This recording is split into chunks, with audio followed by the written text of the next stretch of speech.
We know that it's been a number of Chicago Bears players on this injury report throughout this week.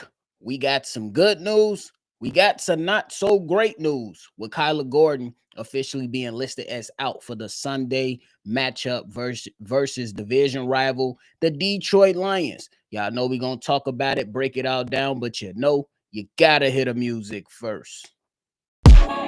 You are now tuned in to Chicago Bears Central, your number one place for all Chicago Bears news and content.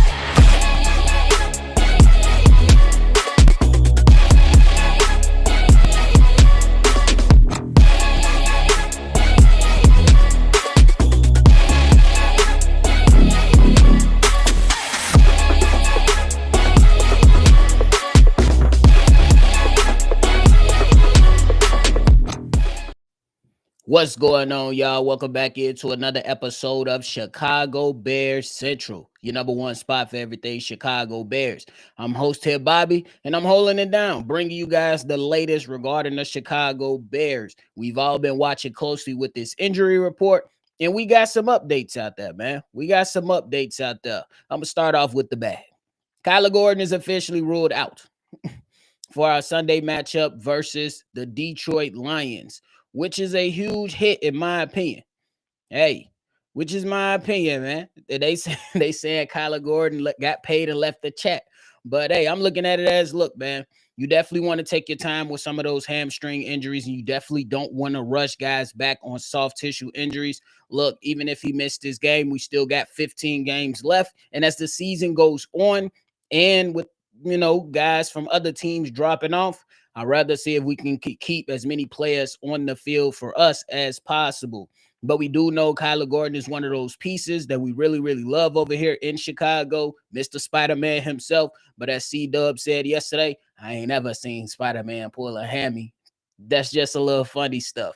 But in all seriousness, man, he will be missed. But the good thing is that we got some players on this team that has been shown that they can step up and show out when called upon. So he is officially ruled as out, and hopefully we'll be able to see him next week, man. Hopefully we'll be able to see him next week. I believe we take on Matt Eberflus and the Dallas Cowboys. We all should be excited for that game, so we can go ahead and knock that slick back right on and knock his head right now. We trying to go ahead and get cracking on that.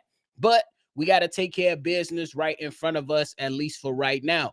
Other news, kind of getting a little bit more better on the eye. We trending in the right direction side, at least for the injury report. We looking at Jade Walker, who is listed as doubtful, and Grady Jarrett, who did not practice for a couple days this week. He's now listed as questionable for the upcoming game. Me personally is probably on the side of he's a veteran. Allow this veteran who might be dealing with a little bit of something.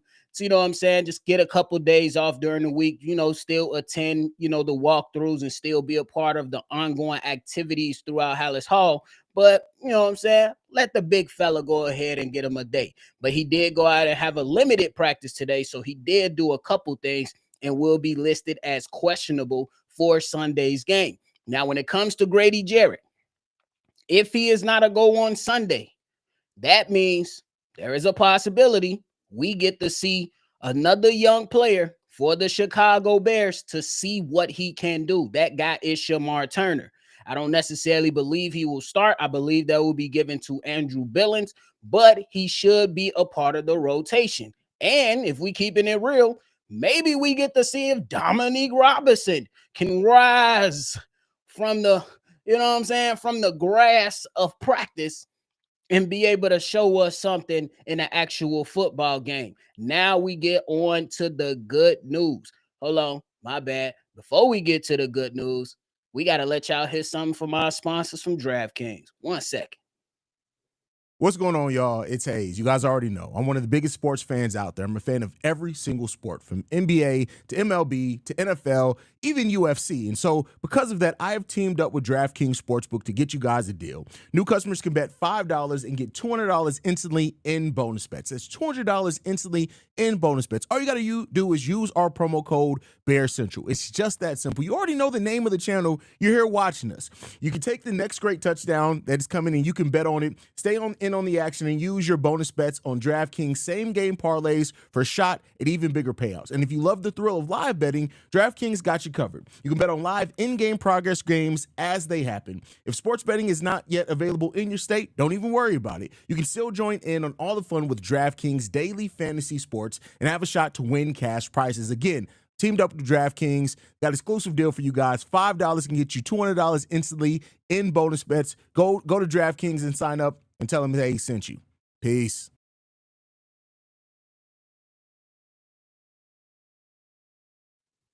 And now that we got that out the way, now let's talk about, y'all got that right there. Go ahead and get you some money on. Hey, you go ahead and rock with DraftKings. Try to go win you some money on. I'm just saying. But nonetheless, now let's get into the good.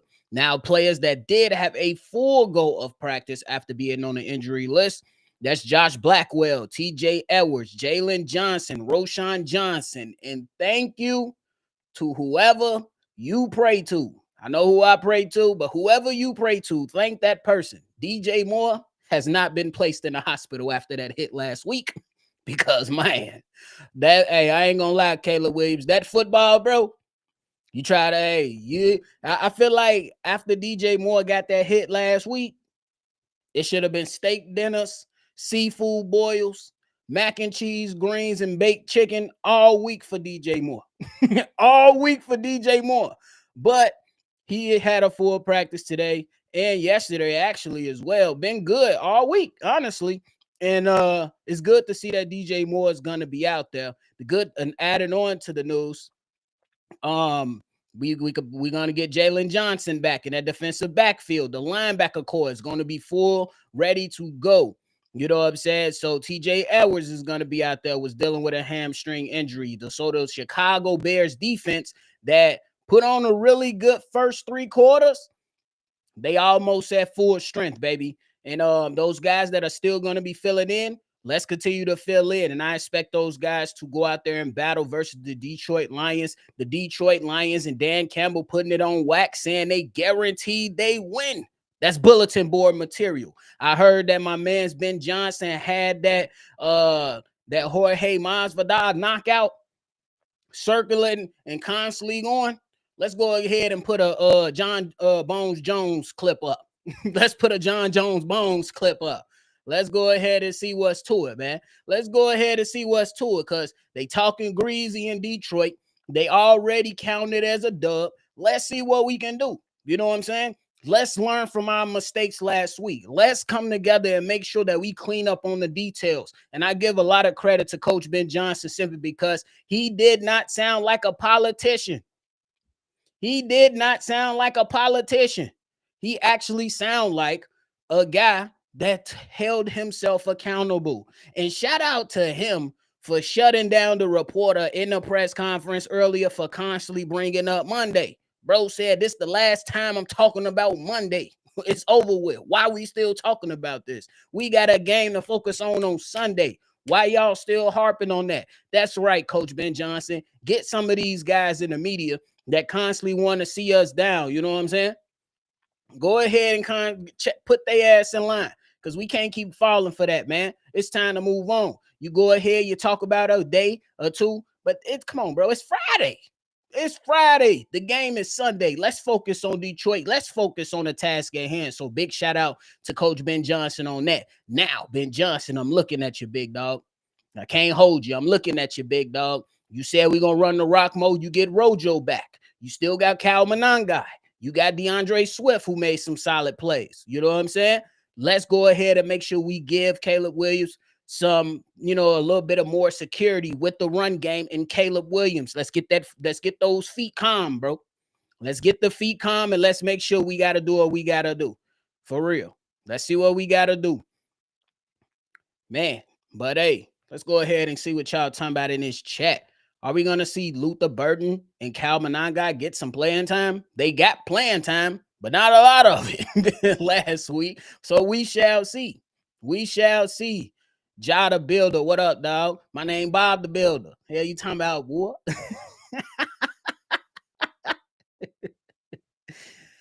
And throw the kid from Michigan in the question, too. Colston Loveland, he was out there. He was out there. Hey, Caleb struggled. Caleb Williams had his struggles on Monday. He had his struggles. Colston Loveland was out there. Cole Kmet was out there. You had a number of guys out there and some things that was available to him. And I think the biggest thing this week, Coach Ben Johnson has to find ways to settle his quarterback down and adjust on the fly. And I appreciate him for saying that he was too damn greedy when it came to trying to get those extra 5 yards on that kickoff with 2 minutes and 2 seconds left in the fourth quarter to give ourselves 2 timeouts in that type of scenario. That's a good learning opportunity for him. It was a great opportunity learning for him throughout the entire game, especially in the fourth quarter. My man's Alonzo, he joined the chat. He said, bro got paid and left the chat. Come on, bro. That's what we trying to see what's going on, bro. We trying to see what's going on with my man's Kyler Gordon. But, hey, we going to see. We going to see. Caleb got to stop running around like a chicken with his head cut off. Hey, that's fair. That's fair, Alien. I think that if you guys are interested in certain things, if you can go out there and know how to break down tape, or if you need help breaking down tape, you can always ask the question. Me and Steve-O, we do it a lot, actually, together sometimes, or when we talk offline, we break stuff down. And if you need resources, Tim Jenkins does a really good job and hit over there on his YouTube channel breaking down the film. And he's very objective with it. He keeps it real. He keeps it honest and things like that. But I think that Caleb Williams was playing too fast on Monday night if you go back and watch the film. Rod in the building said, I want to see Caleb rip the ball kind of like Baker Mayfield. Look, hey, they be counting Baker out, bro. They talking too greasy. I think Baker Mayfield, he definitely was like that in Cleveland, dealt with his shoulder injury, had a bad season. They didn't like how his attitude was. Went and spent time with Sean McVay, got his attitude all in order, came out with Tampa Bay. And I think they could make some noise. We'll see how this season pans out, but we only on the second week, so we going to see what's to it. Mama Evie in the building. What up, baby? What's the word?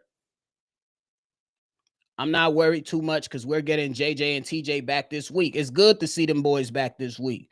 And if we are able to hone in on our fundamentals and play hard-nosed football, we should be able to come out with this victory. And I ain't going to lie to you, but stay tuned because on Sunday, I will not be present for the pregame. My son has his first football game. Yes, the league that he plays in decided to play football on Sundays. But I will be there once the game starts and for post-game. But for a couple weeks, this is going to take place. Dad got to take care of his son. I'm sorry. But listen to the fellas on that pregame. I'm pretty sure they're going to break it all down, give y'all the normal stuff that we always go through on Sundays. Glad to see Jalen back. Second and third levels have to be an emphasis of attack for the offense. I agree, but it also comes down to Caleb Williams' feet too. Caleb Williams has to calm down. Jada Builder said if he calmed down and just deliver, he will be okay. He panics and then 68 sacks start to flash before his eyes and get to running or just tossing up bullshit. Lock in, Caleb. Let's fucking go. I'm with you. I'm with you when you're right, Ja. I'm with you when you're right. Third Gen, what up, my boy? You just called in last week. What up, though? He said, as much as we not try to hear it, we're going to have to be patient with Caleb. He's much more of a project than what Ryan Post will probably like to admit. Yeah, and I think that's a fair point. And my point, when we all got together yesterday, me, C-Dub, and Hayes, my point is that we had high expectations. And when you are in a position to win in a game like that, to where they was dominating, you were still struggling a little bit on offense, and you wanted to get it going, and then you just suddenly let it go, it was just reminded us of some heartache, bro. So we was pissed. We was pissed off, and rightfully so. But it is going to take time, bro. I think that when you go through crap for so long and you deal with a bad environment and things start to change, you have your growing pains, and this is what we're going through. What is the key to the game, Bobby? Penalties or turnovers or Caleb deep throws? Can I take all of the above? Can I take all of the above? The key to the game is running the ball. Me personally, the key to the game is running the ball and penalties. If we gonna rank them, I go 1A, 1B running the ball and penalties, simply because in that third quarter, we all remember DeAndre Swift putting together 3 straight runs, right? And then on a pass down, instead of bringing in Cal Monangai to try to break the wall down with the run game. You know what I'm saying? Giving DeAndre Swift a breather after he pick up that first down, bringing Kyle Managa in, and now after we didn't successfully run it on him 3 straight times. Now you gotta tackle a motherfucker that barely want to go down. And a young player like Kyle Managa, he does not want to go down if you watched him at Rutgers. So I think that would have been a good opportunity. But we went into the pass, and then Darnell Wright got the holding penalty. Then we missed the field goals, and it was a bunch of, it just starts spiraling out of control. And I think that's another thing that we have not really talked about either, is this team got to learn how to win. They learned how to lose so long.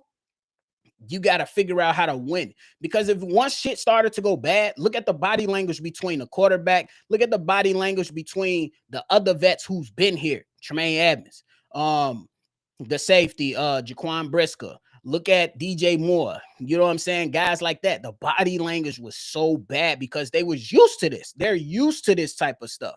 Matt Eberflus, we ain't even got to bring up how many times he did that, bro. We ain't got to talk about that. I think we would have won the game on Monday, but what killed us was when we got backed up so much on penalties. Yeah, bro, 12 penalties over 100 yards. You're not winning many games like that. You're not winning many games. Some teams come out with victories, but for this young team, you ain't winning many games like that. I'm with you, Evie. I want to see Managa in there too. Yo, it's Keys. What up, big dog? Hope you enjoyed a good day at work teaching them kids, brother. For sure. Love what you do, man. We need more male teachers. We need more male teachers. I don't give a damn what color you is. We need more male teachers in these buildings. I'm telling you, it's best for everybody. But that's a different conversation. We can do that at the meet and greet, brother, for sure. We trying to get it. We just stay put. Just stay put, y'all. I think Ben will make the proper adjustment to lead us to a win. We gonna see. We gonna see. We gonna see. Did you love Ben's energy on the sideline? Felt a little defeated. I think so. He got like. I'm not comparing my coaching experience to NFL experience because I know it's a lot different.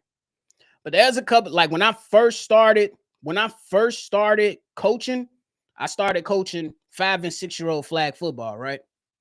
And the coach, before the game, I talked to him. Man, I've been doing this for about 4 or 5 years now. We chopping it up. All right, man, we do the handshake. You know what I'm saying? Good luck to you. Boom, boom, boom. This is like my 3rd, 4th game of the season. I got my wife there and my son there, but he wasn't old enough to play yet. And we won our first few games. Like, you know what I'm saying? Counting the points or whatever. Man, he whooped my ass all up and down that field, bro. Embarrassed. And I'm like, I got to change stuff up. I was getting whooped so bad, I had my assistant coach come off the field. I got offense, bro, because you're not calling plays right. I said, get off the field. Get off the field. I went out there, started running plays. We ultimately lost the game, but I couldn't go out in that game without putting up no points, even if it is 5 and 6-year-old. No, I don't want to hear it. So Ben Johnson, in the NFL experience, he got his ass kicked, and he should learn from that, for sure. He should learn from that. I think we're going to stop the run and try to blitz golf more, try to get a turnover. Yeah, because you know he get the tripping. I'll be here for a couple more minutes, y'all. We're going to be fine. We need time to gel as a team. I agree with you, Evie, for sure. We need some clean offensive line play. We also need a 2-man running back system to go along with 12 personnel. Let's beat them down early and often while they're figuring things out. Absolutely. I think Chris Evans, I think this is a hell of a time to try to figure it out. Simply because you could tell that Dan Campbell, the head coach, is frustrated with what he has been seeing. And Ben Johnson, I feel like, I can't speak for the man. I feel like he understands there's going to be growing pains, but you still got to take care of the opportunities, and you got to punch the Detroit Lions in the mouth. Me personally, if I'm the Chicago Bears, I want to receive the ball to start this game if I get the opportunity, because I seen that my team can respond well with the first drive. And if we go up 7-0, I think we'll have some confidence in that. And then my defense will feel good. And then if you start let's say they get a 3-and-out on the first drive of the Lions, they get a little antsy over there.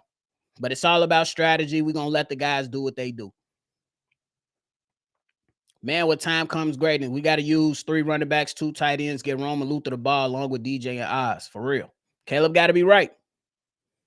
I think this is a big game for Javon Deo and especially Sweat. They O-line is depleted, so let's eat facts because they definitely been without one of their other offensive linemen this week during practice. So, hey, Deo, he impressed the hell out of me on Monday.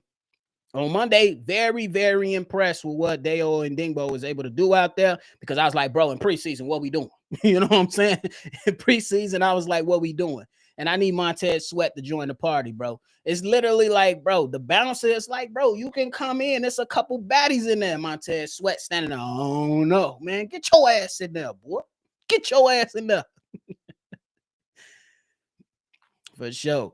Justin Baker said, thanks, Bobby. Good luck Sunday. Give him hell, coach. Bet down. For sure. That's all we hoping for. Ben Johnson, go give him hell. And I am not coaching this year for flag football. My son was upset.